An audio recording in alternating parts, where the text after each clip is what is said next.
Magandang buhay, kasorpresa! Kamusta? Handa ka na bang magkabahay? Tanaw nyo ba ang bulubundukin na yan, kasorpresa? Yan po ang kabundukan ng Ternate at na Magallanes. Yes, kasorpresa ko, dahil ang location po ng ating mga housing project ay talaga namang napakalakas maka-nature. At dito pa lang sa highway, kita mo naman, puno ang nasa paligid natin. At malamig ang klima ng hangin. At pag natanaw na natin si Clean Fuel, ibig sabihin, kasorpresa, malapit na tayo sa location kung saan nakatayo ang ating mga housing project. At eto na nga po ang ating buyer. At ipinapakilala ko sa inyo si Pasinaya Homes. At maraming salamat kay Sir CJ. At nakasama natin siya ngayon sa tripping day natin. Ayan mga kasorpresa, kung makikita ninyo ang ating Pasinaya Homes, ay dressed up model house lamang ito kung saan bibigyan tayo ng idea kung ano nga bang itsura ni Pasinaya Homes pag ito ay may gawa na. Pwede natin gayahin lalo na pag may budget. Talagang gaganda ang ating Pasinaya Homes. At alam nyo ba, ang Pasinaya Homes ay pwede po itong 2-bedroom. Yes, kasorpresa, sinong nagsabing hindi pwedeng gawin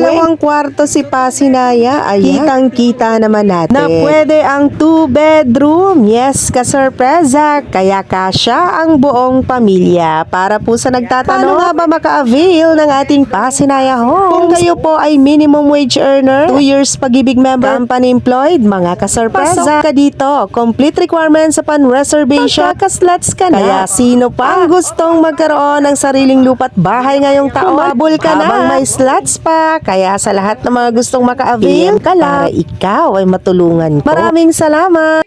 Yes po. For the meantime po, medyo mahigpit pa po si developer po sa extension.